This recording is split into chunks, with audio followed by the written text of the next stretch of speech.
Bueno, muchas gracias también por la invitación.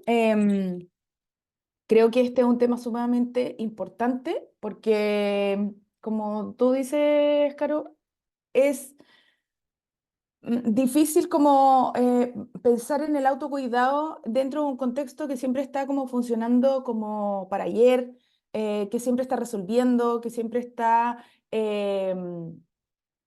asistiendo urgencias, o muchas veces no, pero en el fondo como que el piloto automático está como súper instaurado, ¿sí?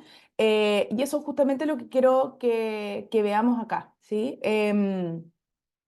Entonces, ¿cuáles son los grandes objetivos que vamos a entender acá? Primero, comprender factores que impactan, perdón, en la forma en cómo nos vinculamos con la vida y con la muerte y cómo influye en el autocuidado, ¿ya? Entendiendo que específicamente, por ejemplo, en neonatología, muchas veces nos vamos a encontrar, por ejemplo, con un bebé de 24 semanas, como le pasó recién al doctor, y no sabemos si es que ese bebé tiene chance de sobrevivir o no, y cómo gestionamos eso nosotros como personas, ¿sí? ¿Cómo nos estresamos los profesionales de la salud? Hay ciertos estudios bien interesantes que quiero compartir, estrategias básicas de cuidado personal y grupal y los efectos del estrés laboral, ¿sí? Como empezar a tomarle un poquito más de importancia. En relación a esto, bueno, esta es una clase que también está en el curso de los primeros 28 días. Entonces, también está un poco el contexto de que muchas veces estamos hechos para el paradigma de evitar la muerte, pero también ahí se nos cruza un poco como la gran disyuntiva de, ¿esta es la manera correcta de mirarlo, de abordarlo? La verdad es que más bien debiésemos estar orientados a acompañar la muerte más que evitarla. Es decir, si aparece, si hay riesgo, si hay una alta posibilidad, estar más preparados para cómo la acompañamos, ¿ya? Y esto tiene que ver con que nuestra cultura se relaciona con la muerte de una manera súper particular. Si pudiéramos verlo como a nivel sociocultural, a través de los años, la muerte siempre se ha validado más cuando es una muerte anticipada, cuando la persona, independiente de la edad, va teniendo un diagnóstico y va como haciéndolo de a poco, versus la muerte mucho más abrupta, y también la muerte como un proceso de la vida y no como algo que puede pasar en las primeras etapas de la vida, ¿sí? No hay educación emocional en pregrado a nivel de profesionales de la salud. No nos enseñan cómo abordar lo que a nosotros nos pasa con nuestros pacientes. Incluyo, obviamente, a las profesionales de la salud mental. Entonces, tenemos que entender que eh, esto nos lleva como a un constructo de cómo ser un buen profesional. Y muchas veces el ser un buen profesional está asociado a no podemos empatizar, porque si empatizamos, vamos a afectar nuestro ejercicio profesional, como que vamos a ser peores profesionales porque vamos a estar afectados, no vamos a rendir tan bien, no vamos a estar estoicos. Entonces, pareciera ser que la empatía es una amenaza, cuando en verdad es todo lo contrario, ¿ya? Cómo afrontamos nuestros propios duelos también impacta en nuestro autocuidado. Y no me refiero necesariamente a la muerte de un bebé, sino que también a quiebres, pérdidas y todo tipo de situaciones que se puedan dar, tanto en el contexto profesional como también lo que va pasando en el día a día de nuestro contexto personal. Entonces, cómo afrontamos nuestros propios duelos, nuestros propios procesos de quiebre, también impacta en cómo voy a reaccionar frente a este escenario en lo profesional. Entonces, el desafío es validar mis emociones o validar las de los demás. Pareciera ser que eh, no podemos como separar las dos cosas. Y en ese sentido, necesitamos validar nuestras emociones para poder validar mejor las de las demás, ¿sí? En este caso, papás, mamás, familias que están en la unidad, por ejemplo, de cuidado intensivo, cuidados críticos, y también las mamás que están pariendo, ¿sí? Entonces, ¿cómo poder entender ese proceso? Es entendiendo que también yo tengo derecho a validar lo que me está pasando. Y desde ahí me es más fácil, ¿sí? No digo que sea ni el sobre hojuelas, pero sí puede ser un poquito más fácil. ¿Ya? María Llopis decía que la verdadera revolución que necesitamos es la de los cuidados y se refería específicamente no solo a los cuidados hacia los otros, sino que también en los cuidados en general. Entender que nosotros tenemos un rol importantísimo en la salud mental, no solamente emocional, de esas familias, es tremendamente importante a la hora de decir, ok, yo también me tengo que cuidar, yo también tengo que observar cómo estoy atendiendo, ¿sí? Y aquí quiero como plantear un poco justamente lo que decía al principio de la exposición. Trabajar con recién nacidos, la posibilidad de enfermedad o muerte requiere que estemos bien anclados a la vida, ¿sí? El funcionamiento autómata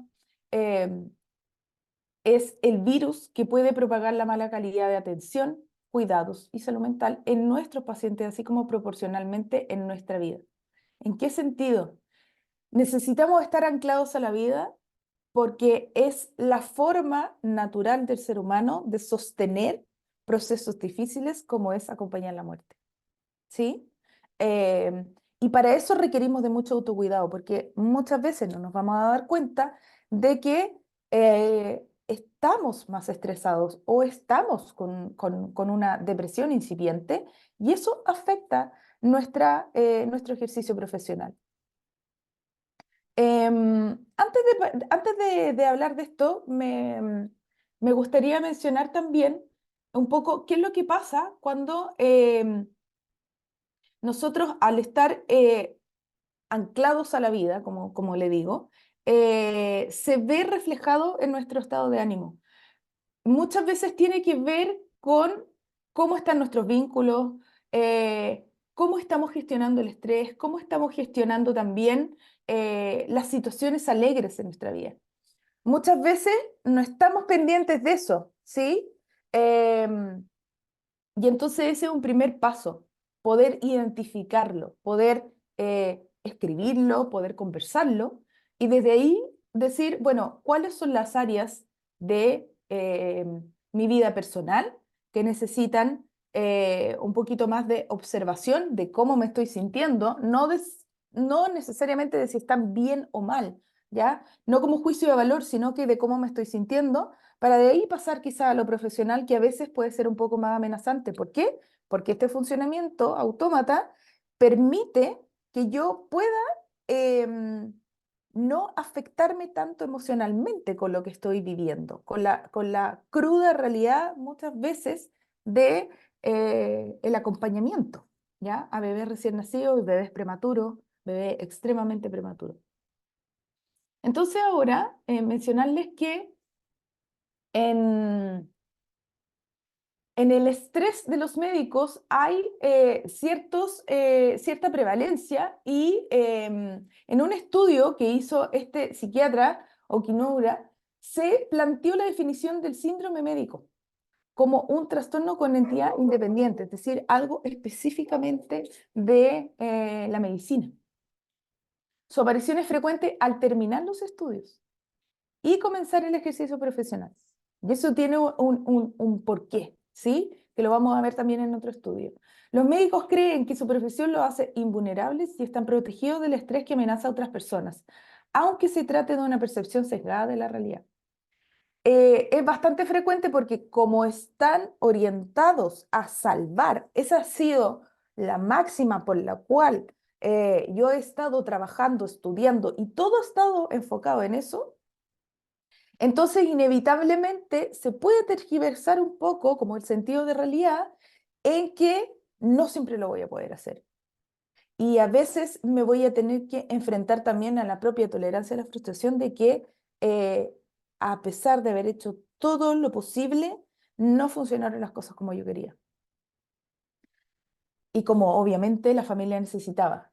Pero también, y aquí quizás vuelvo un poquito para atrás, cuando nosotros, los profesionales de la salud en general, elegimos la carrera, muchas veces la elegimos porque hay una suerte como de ganas de servir, de ganas de cuidar, ¿sí? Yo siempre hablo de un poco de que muchos tenemos como el síndrome del cuidador y que es importante hacerlo consciente, ¿sí? Yo cuido, pero me cuesta que me cuiden. Pareciera ser algo bastante común en los profesionales de la salud. Entonces, si identifico que eso quizás es parte un poco de mi experiencia, entonces necesito encontrar un equilibrio que permita que sí me cuiden eh, y que sí yo pueda permitir sentirme vulnerable, gestionar esa vulnerabilidad, darle espacio, a eso me refiero con gestionar, darle espacio, tener espacios de autocuidado para que desde ahí surja la fortaleza que tiene la vulnerabilidad. La vulnerabilidad tiene una fortaleza tremendamente eh, mm, poderosa. Y aquí quizás voy a ir a justamente como a un ejemplo concreto. Una mujer pariendo está en un estado de extrema vulnerabilidad, pero está pariendo a otro ser vivo. Y las mujeres somos capaces eh, en gran parte de parir sin analgesia, eh, sin intervenciones y de manera espontánea y bastante natural o totalmente natural. Desde esa vulnerabilidad, que es estar pariendo y estar con este cerebro sabiendo que tengo que estar en un lugar protegido para poder dar a luz, es que surge esa fortaleza. ¿Se entiende? Entonces, poder comprender en ese sentido que nosotros, o los médicos, ustedes, también son vulnerables y que esa vulnerabilidad se puede transformar en una fortaleza en sí misma, es bastante relevante, ¿sí? Entonces aquí hablo un poquito sobre justamente lo que les venía diciendo. Tenemos la tendencia a cuidar, ¿ya? Muchas veces, y cuando yo hago clases, sobre todo en las tutorías o en los distintos temas que surgen en la formación de profesionales para el duelo gestacional, en mi centro de duelo y arcoíris, trato de hablar mucho justamente de la vocación de servicio. ¿Cómo pasa que cuando nosotros tenemos estas herramientas de autocuidado, pareciera ser que nos volvemos a reencantar con la vocación de servicio? Y eso es muy bonito. Es bonito porque nos hace sentir eh, no solamente que somos útiles cuando las cosas salen bien, entendiéndose como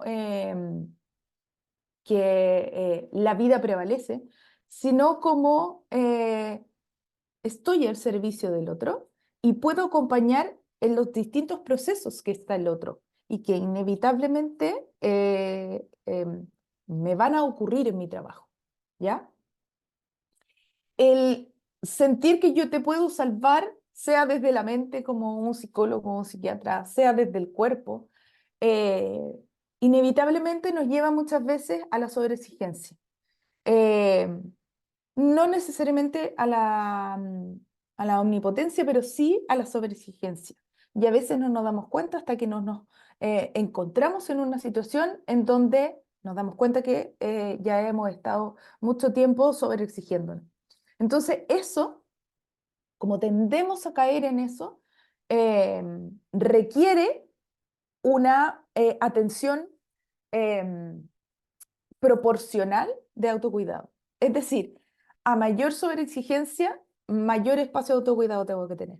¿Ya? Esa es la ecuación que hay que hacer. De lo contrario, no voy a estar en equilibrio.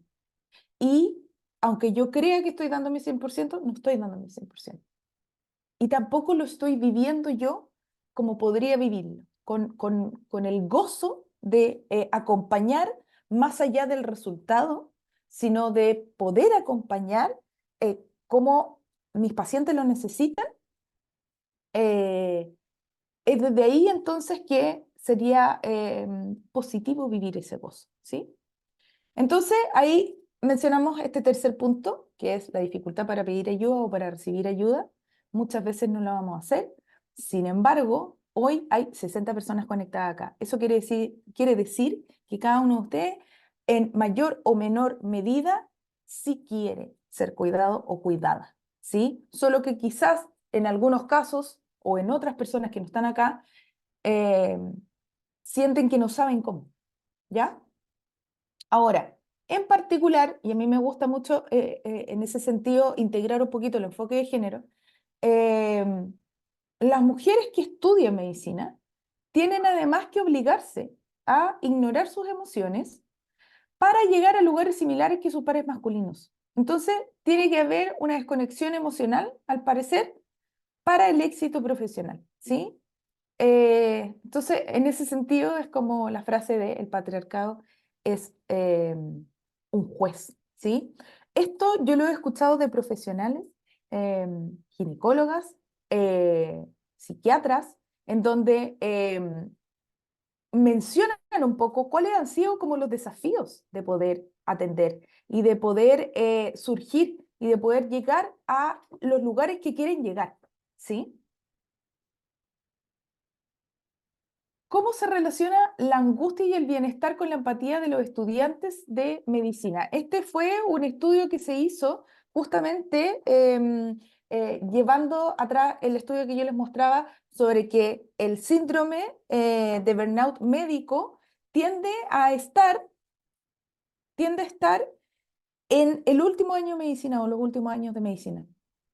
Las puntuaciones de empatía que dio este estudio fueron más altas de los estudiantes de medicina, obviamente, fueron más altas que las muestras normativas de individuos de edad similar y fueron similares a otras muestras de estudiantes de medicina.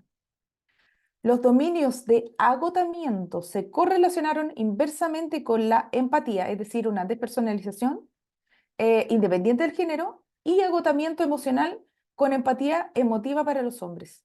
Los síntomas de depresión se correlacionaron inversamente con la empatía de las mujeres. Aquí lo que vemos es que a mayor angustia,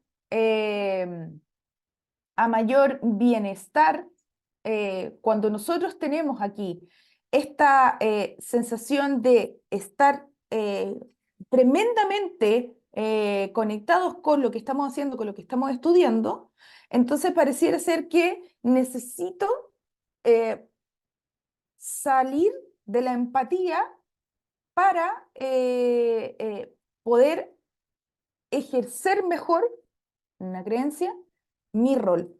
Y el agotamiento, así como los síntomas de depresión, son inversamente proporcionales a la empatía de las mujeres. Entonces, a medida que yo estoy más agotado, más agotada, ¿ya? Más bajoneada, si lo hablamos coloquialmente, no necesariamente depresiva, porque habla de síntomas de depresión, no necesariamente una depresión diagnosticada, entonces eso también impacta en el nivel de empatía que yo puedo llegar a tener, ¿ya? Em, este es un estudio que es bastante interesante que habla de la segunda víctima. De repente nosotros sentimos que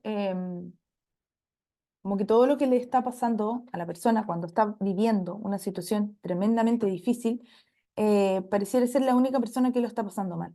Sin embargo, se habla de las segundas víctimas. Cuando los profesionales de la salud son segundas víctimas, es precisamente porque están involucrados en un evento adverso que no era esperado. Puede ser desde un error médico o una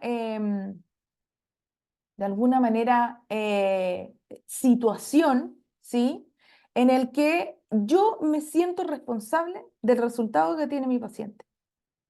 sentimos o se siente que se le ha fallado al paciente, dudo de mis habilidades clínicas y dudo de mis conocimientos. Eso me convierte en una segunda víctima, en el sentido de víctima como no solamente le pasan cosas al paciente, a mí también me pasan cosas, ¿sí? Yo también me cuestiono, ¿ya? Y sobre todo en este tipo de situaciones. Entonces, es interesante lo que hace Scott y compañía en ese sentido. Pueden buscarlo ahí. Yo les puedo entregar esta información. Em, Porque hay toda una aproximación acerca de esto de las segundas víctimas. ¿Cómo podemos tener herramientas para el autocuidado individual? ¿Ya? Cuidarme para cuidar es algo que se habla mucho en perinatalidad, en salud mental materna, y también debiese ser algo que se genera en estos espacios. Entonces, podemos hacer mindfulness, obviamente, y les voy a compartir un estudio que habla con un poco de su efectividad. Y podemos hacer grounding, que es el contacto con la naturaleza. En el congreso de este año, del año pasado, de la zona ERSIN, asistió un doctor, cardiólogo estadounidense, que hablaba de cómo el grounding o el contacto con la naturaleza ha ido cada vez más tomando forma, haciéndose estudios de cuál es el impacto que tiene en la calidad de vida, ¿sí? El grounding es poner los pies sobre la tierra, es caminar a pies descalzos, es estar en contacto con la naturaleza. Pero también los baños de bosque, como hablaba él, son bastante interesantes en cuanto a el efecto que generan en nosotros en los niveles de dopamina, serotonina y cómo pueden ir bajando el cortisol basal cuando hay un estrés permanente, ¿sí? El desafío para poder internalizar la importancia del autocuidado es salir de la rutina desde la conexión con el cuerpo y las sensaciones y las emociones, ¿ya? Se pueden hacer planners de este estilo, ¿sí? Para poder hacerlos una vez al día, una vez a la semana o una vez al mes, ¿sí? Pero lo importante es poder partir con algo, ¿ya? Entonces, yo salgo de la rutina para poder conectarme conmigo, ¿ya? Cómo el mindfulness activa el sistema nervioso, cómo puede el mindfulness en ese sentido ayudar a disminuir significativamente tanto la sintomatología ansiosa como el trastorno obsesivo compulsivo y la sensibilidad interpersonal. Aquí en este estudio se vio un poco el efecto justamente de la práctica de mindfulness. Fue un programa que se hizo con estudiantes de medicina que estaban con burnout. Y aquí pasamos entonces al autocuidado grupal. Tengamos o no un protocolo de manejo de autocuidado, deberíamos partir de la siguiente base.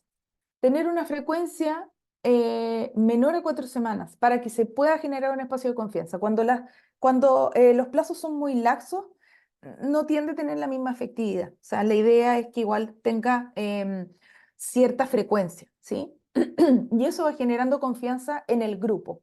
Que el grupo ojalá sea siempre el mismo, ya que no haya mucha rotación, para que se vaya generando, por lo mismo, un espacio de camaradería y de confianza que ojalá esté liderada por una persona capacitada para sostener procesos de salud mental y emocional de otros, para que si hay desborde, si hay emocionalidad excesiva, o como queramos llamarlo, como que yo pueda de alguna manera sentir al sentir este paso seguro, poder expresar lo que me está pasando, que esa persona que está liderando pueda sostener, ¿ya? Y pueda acompañar de manera grupal.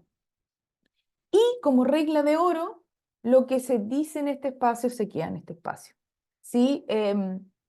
Es complejo ese tema, yo lo sé porque, como les decía, escucho mucho a profesionales de la salud que trabajan tanto en recintos hospitalarios públicos, privados, que uno de los principales problemas de este tipo de intervenciones es que piensan que se va a correr la voz con lo que les está pasando, ¿ya? Que va a haber rumor, que va a haber chisme. Entonces, esa regla de oro tiene que partir desde un principio y se tienen que hacer otras medidas para que esto se pueda cumplir, porque esa va a ser la única forma en que también va a haber mayor adherencia. Este va a ser un espacio sagrado, ¿sí? Es decir, este va a ser nuestro espacio donde nos vamos a compartir más allá de nuestra profesión y por ende, entre todo podemos poner otras reglas, ¿sí? Se puede calendarizar para todo el año para poder bloquear ese horario de acuerdo a mi profesión. Se genera otros espacios fuera del ambiente laboral para poder salir justamente de cómo está configurado el equipo y cómo son las jerarquías, aquí donde en este espacio de autocuidado todos somos personas y todos somos iguales, y poder generar eso requiere muchas veces salir del espacio laboral, ¿sí?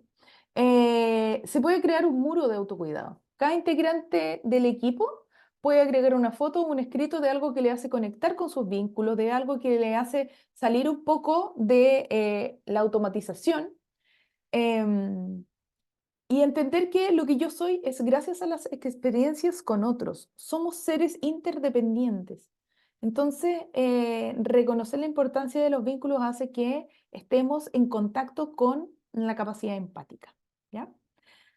Podemos agregar una frase, una foto, un símbolo que nos recuerde el aprendizaje que tuve con al menos un paciente una vez al mes. ¿Qué es lo que aprendí? ¿Qué es lo que durante este mes me impactó más en la relación con algún paciente en particular? Y lo pongo.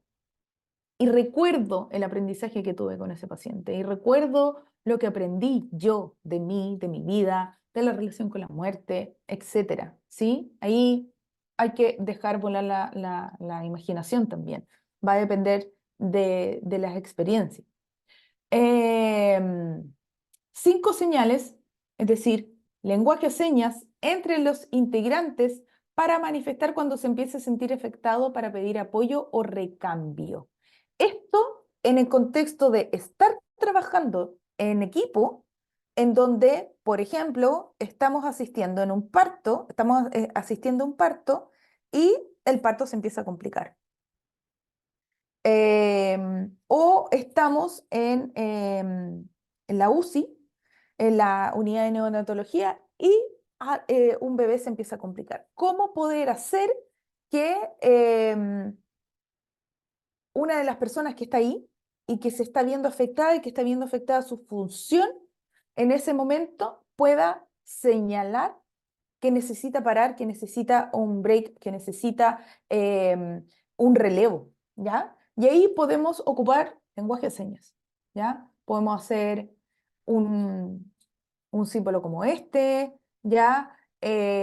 O este, ¿sí? Pero algo que nos permita también no necesariamente hablar, porque muchas veces estamos ahí con la familia, sino que un lenguaje que permita que nos entendamos sin hablar y que cuidemos justamente este espacio. Me acuerdo particularmente de una situación que le pasó a un equipo de NEO, en donde un bebé que había estado durante 2 meses em, en la unidad de neonatología en estado crítico, empezó a empeorar.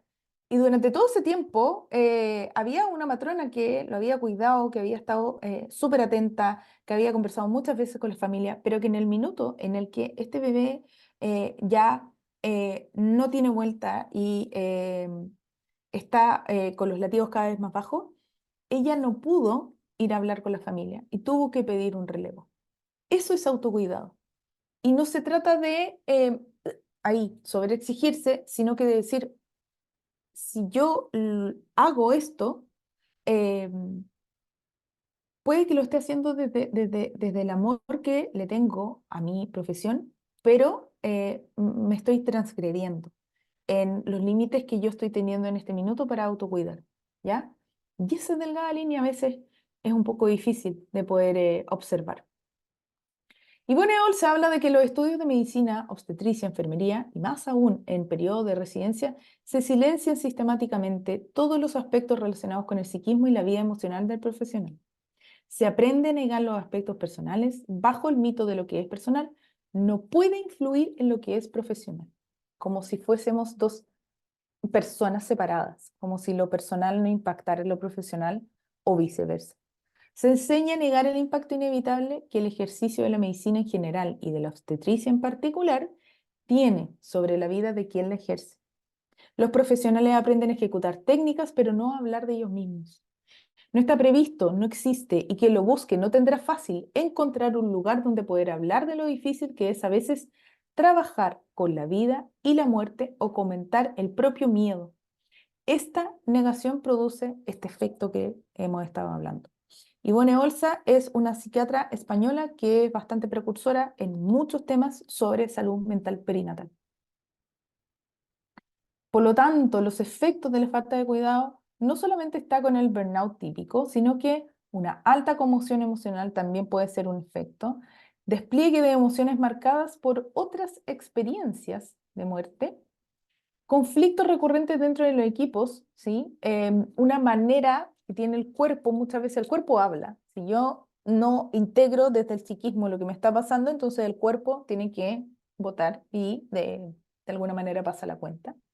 Em, es ponerme más agresivo, más agresiva, generar más conflictos dentro del equipo, como una manera de sacar un poco lo que me está pasando adentro. No necesariamente que yo tenga problemas con algunas personas en particular. Tienden a evitar el contacto con los padres dolientes, que eso impacta a su vez en la salud mental de los padres dolientes. Estrés postraumático, alta ansiedad, sensación de fracaso, distancia con los pacientes, sensación de interferencia, insomnio, tensión con la jefatura y familia. ¿Ya?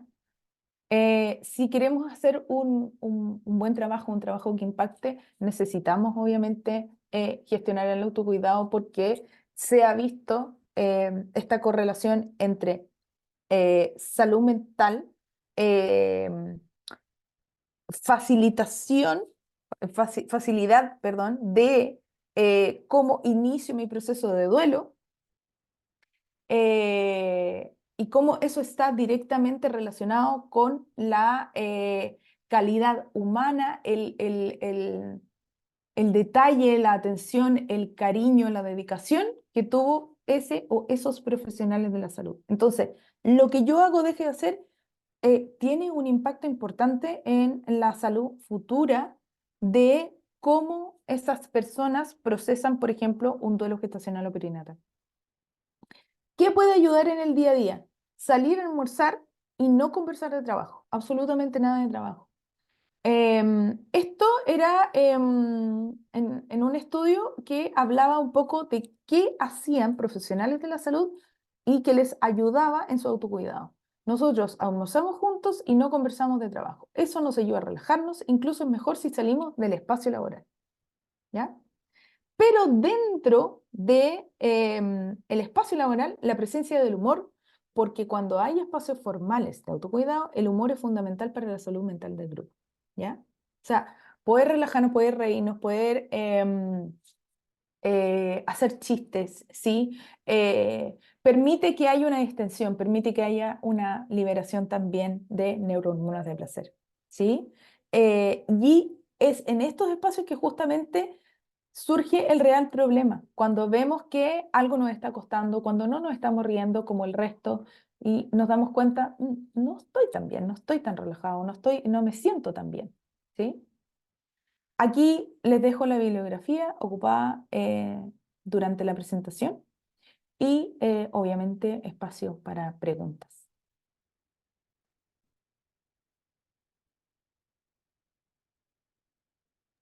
Muchas gracias, Fabi, te pasaste súper buena. Quería ver, ¿alguien quiere hacer alguna pregunta, comentario o acotación? Quería hacer un comentario porque eh, no es tanto por sentirse descalificada uno en lo personal, sino porque este niño no recibió el tratamiento adecuado y yo sabía que se iba a morir. Mm, Finalmente lo recibió, pero la situación en la cual tú sabes que un niño se va a morir porque no está recibiendo el tratamiento mm, es muy poco manejable. mm, Ese entiendo. es mi comentario. Sí, entiendo. Sí, ahora entendí. Claro, de todas maneras, creo que en esa situación, me imagino que quizá, no sé cómo la habrás gestionado en ese momento, ¿sí? Em, pero quizás ahí, obviamente, lo que hay que hacer es un poco como salir, respirar y quizás desde ahí buscar otras alternativas, porque si tú estás sabiendo algo que no se está pudiendo hacer, es como, ahí es donde sirve la disociación un poco. Ahí es donde sí sirve el mecanismo de disociación, es decir, como salirse un poquito de esa emocionalidad que yo estoy sintiendo, de que estoy viendo una situación en donde hay un bebé que se puede morir, para poder ponerme un poco más insistente, y al salir de esa emocionalidad puedo insistir un poquito más o puedo tomar decisiones más nítidas, más lúcidas, ¿sí? Entonces, quizás ahí sí sirve un poco la disociación, pero también tiene su costo. Es como un poco paradójico, ¿cierto? No sé cómo lo resolviste al final, cómo lograste o cómo se logró que ese bebé recibiera el tratamiento. ¿Cómo lo Porque hiciste? apareció una nueva complicación poco conocida que mostraba que persistía con el problema. Ya, Y afortunadamente para él eh, se pudo tratar oportunamente. ya. Mm. Gracias. Muchas gracias, doctora Mena, se pasó. Muchas gracias. Gracias, Pame, muchas gracias. Los invito a todos y a todas que el Congreso de Neonatología va a ser la primera semana de noviembre para ir reservando la fecha, va a ser en Viña del Mar.